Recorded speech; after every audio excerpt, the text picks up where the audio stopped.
Sadgurunath Maharaj ki jai. Mahayogi Swamy Umananda Saraswati ki jai.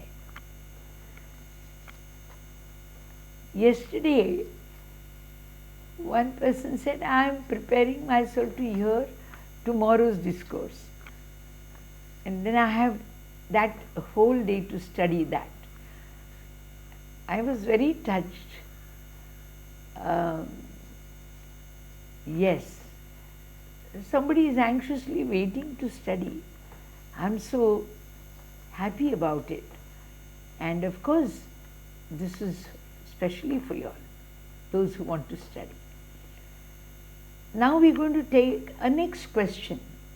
Most of us really don't know what is pure meditation. Because meditation is, of course, indeed the only way you can enter into the unseen world. So through meditation, it's like with the open eyes, you see the open world. With the closed eyes, logically you should be able to see the world which is unseen to the open eyes. Now, we've got to really develop ourselves to enter into a meditation attitude and state. So here are some norms we need to observe, and they are very important. We may feel, but try and think about it, because this is very important that you maintain a discipline when you start living a life of a yogi. There are certain things which we need to observe. The first and foremost is select your company. It has to be correct. Meditation is not something to be just done for half an hour and then forget about it. No, it's a way of living. It's a way of life. So your day starts with meditation. Your entire day is going to be like, as I said, as I earlier said, a sportsman will have his own routine. He will select his own place to go, his friends to go. He will practice the same. He'll have some exercises to do. His food diet will be, even the same goes with the stars and the Hollywood, Bollywood stars. They all have their diet system, their circle, their everything is, it becomes a pattern. Similarly, in a life of a yogi, I don't want to say yogi in such a way that you need to leave your house. No, you are practicing some beautiful concepts of yoga, which is to be done with little control. You must try and have a good company. Of course, the company in the house cannot be. You have to be very loving and kind. That we will come to with the second part of it. But first, when it is the company you select, like friends you have, or neighbors you have, or evening times you decide to spend, so select that company which will comparatively take you closer to thinking about God and thinking about values related with God. So company should help you in select such a company which will take you closer to the path you want to live on. So you have to learn that it becomes important to have a good company. Second thing, in the family, within the house also, avoid unnecessary discussions. Unnecessary, especially arguments. Avoid it. If there's somebody wants to have his or her own way, just let it be. Just let it be. And you manage to be with that, because external convincing power, it takes away a lot of your energy. It tires you. It tires you. So the best way is to let go. My Gurudev used to always say, in a tug of war, if you are pulling and you are feeling that you are going to lose, it's best is you leave the rope. So the person in front wins but falls, whereas you lose but yet you stand. So remember, let us not try to convince others. As long as you are convinced with your own values, you leave it at that. So don't, so try and avoid. Normally, family members end up arguing. All of us, the best way is to avoid argument. Secondly, third, keep away from criticism. Don't criticize anybody. Each one has his own nature. We are all different people. We all have our own plus and minuses. So let us not take one person and then discuss the person and talk against the person or criticize the person. All this is going to obstruct your meditation. We are observing this discipline so that your meditation becomes more pure, purified, successful and easy. So we are going to try and keep away from criticizing. Fourth, you have to avoid hearing self-praise. People want to, sometimes people want to praise you. Of course, it gives us joy, but don't gloat over it. Don't gloat over it. Or somebody says something nice to you, you would like to call up all other friends of yours and your relatives and tell them this person said so and so, that person said so and so. This gloating is not required. You have to hear it and let go. Let go is very important in meditation field. Then you have fifth thing, avoid that you take away from divine. Avoid that you take whatever takes you away from divinity. You avoid that. For example, you want to meditate and there's going to be a very heavy a good drink or say a dish that's going to make you feel sleepy. So, and if you want to meditate, then you avoid it. You can always eat it after your meditation is done. So try and avoid things which take you away and try and hold on to things which take you closer to the concept of divinity. First, develop these few values before you actually start sitting and practicing meditation. Now you have the second question that comes up, that we need to also develop some divine qualities in us. It is very essential that if you want to live a life of meditation, you develop some divine qualities in you. Now what are these qualities? These qualities are something like, let's say, devotion, love, compassion, then you have generosity, then you have understanding, then you have all these are things, sacrifice. These are very gentle, even in words, argue. If somebody wants to argue, you let them have it their way. If somebody wants something which you also want, give it away. Some of the things don't matter much to you. Remember, God has got something so umpteen that if the devotee needs it and his first is taken away, the second will come automatically. The same thing will come back automatically. So don't worry about it. These are some of the things which you should let go and develop devotion, love, understanding, a craving for studies. Yes, it's very important, a craving for meditation. Keep on wanting to meditate. It's very beautiful. So you need to develop these qualities. And of course, this is very important because you want to live a life of meditation. That's why these things have to be developed. Now there is another third very important question. How to develop divine qualities? How to develop love and compassion, kindness and sacrifice? Sometimes you tend to just go in the opposite direction. You have anger, you have hate, you have craving. So there are so many things which get the upper hand in you. At that time, you must be able to turn to a Sadguru. The Sadguru within, the voice within.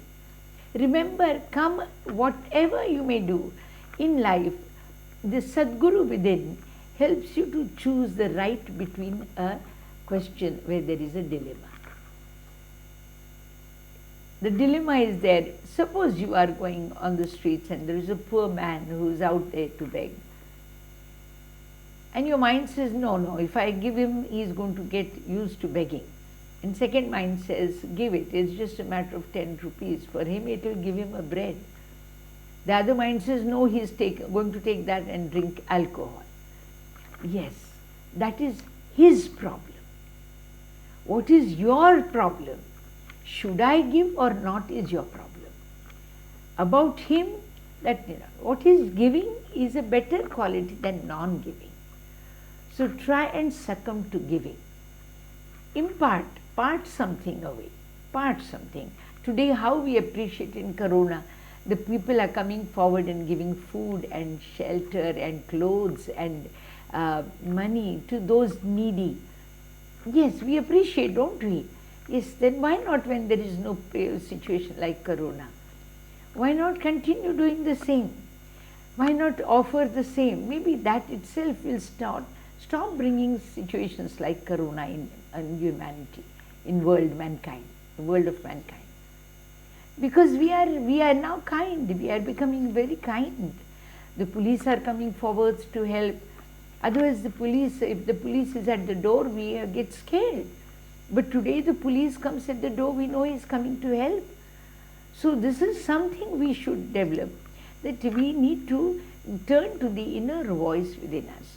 Because that is designed, the human body is designed with an inner voice which keeps on telling you what is right from wrong.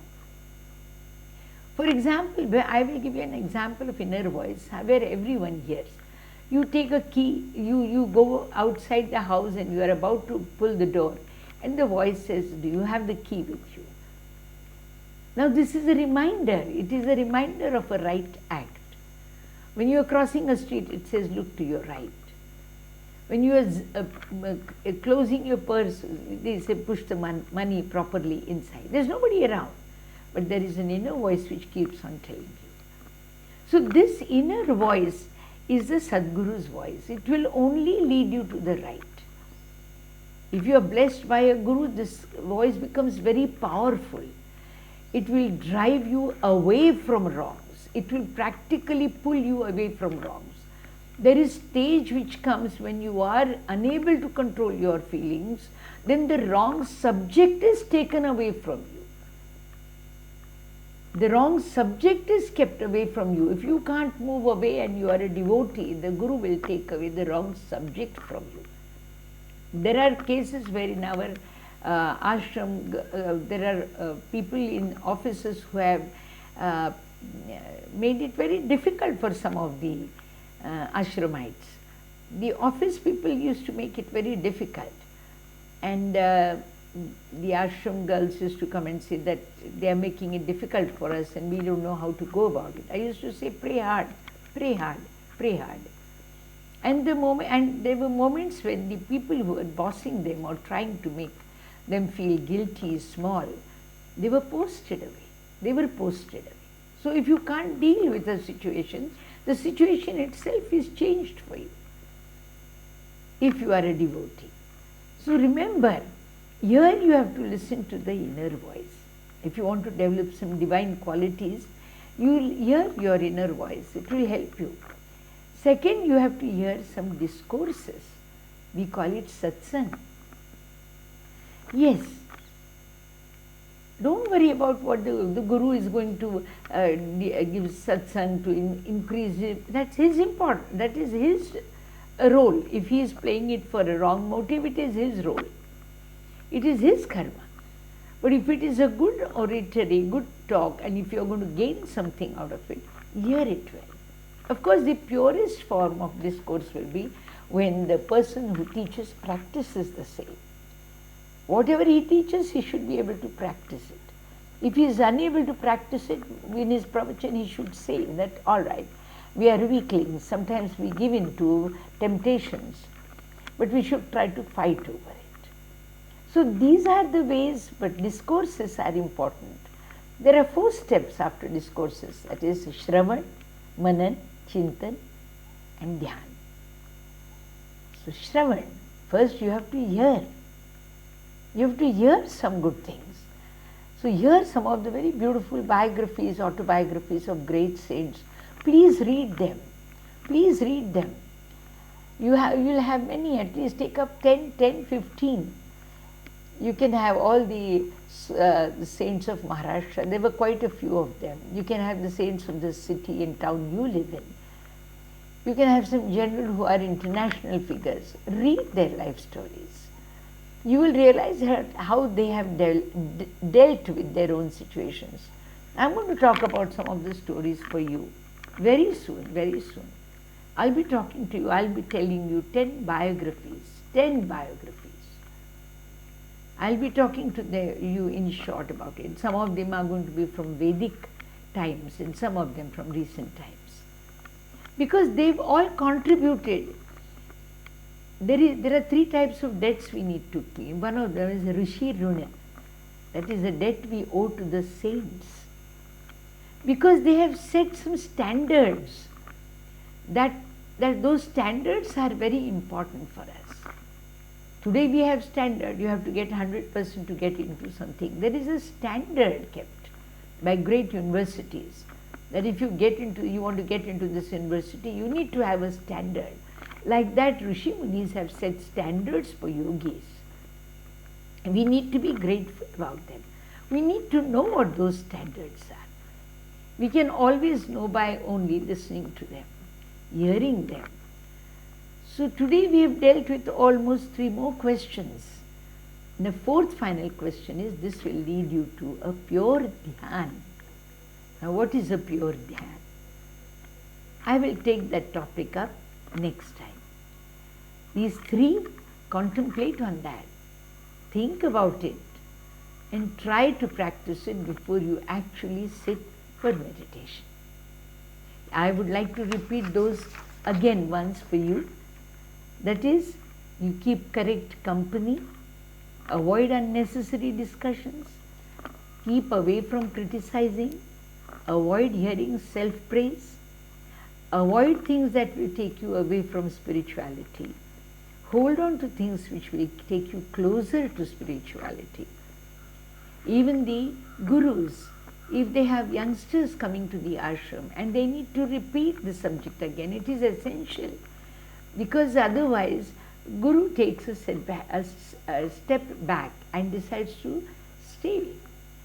Because there is very little now left to be done. So he becomes inactive.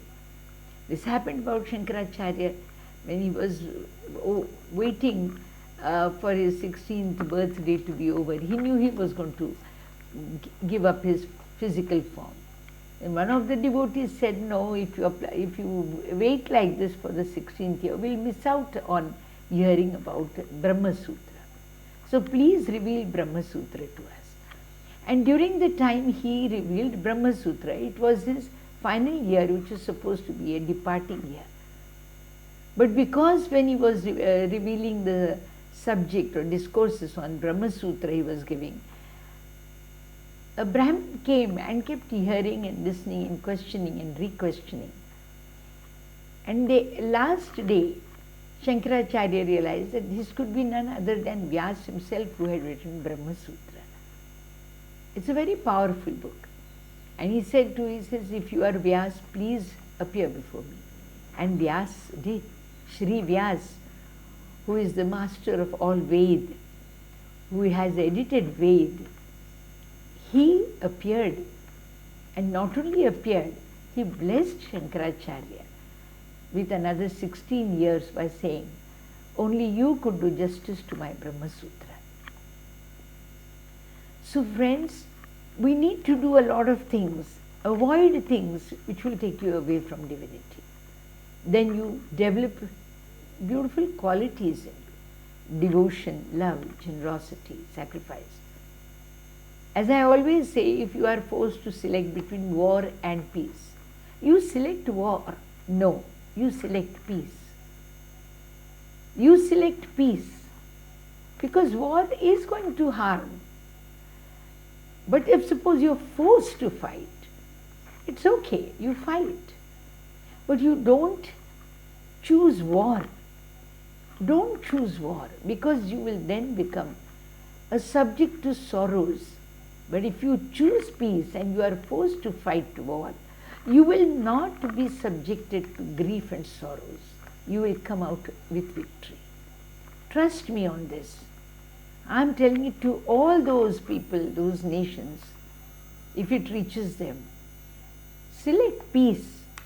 If you are forced to fight, yes, you may fight. But at hand, at heart, motive, let peace be your motive. And even if then you need to fight, you will realize that you will come out victorious. Victorious with less damage to the world. Then as I said, we are going to do, the next one was to divine, how to develop qualities, turn to Sadguru with it. The inner voice. Normally when you are initiated on the path, you have a person who you think of as a guru. It is easier to interact with this inner voice. It is easier. I always interact with my inner voice, my guru, and I know it's her voice. I'll give you some very sweet examples. Once when I was meditating and I had to deliver a talk on Brahma and Maya. So in meditation, I kept on saying, Gurudev, I have taken definitions from various books of Brahma and Maya. But is that going to be right? I'll be only quoting without understanding. And suddenly, I saw a movement with my eyes, of course, they were closed, but there was a slit, little open, and I saw my Guru standing next to me. And she said, who are you? So I said, I was surprised, why should a Guru ask me who I am? But she asked again, who are you? I said, I'm Radhika. This is the I is Brahma and Radhika is Maya. Friends, this is a formula I am giving you. Now you have heard me, Shravan. Now you think upon it, Chintan. Then you contemplate on it, Manan. And then you meditate upon it. Yes, I am Brahma. Aham Brahmasmi is a meditation mantra. We'll come to meditation soon, next time. This is Swamy Radhikananda from Pune. Yes, this is for those who are anxiously waiting for my talk. Thank you, all of you.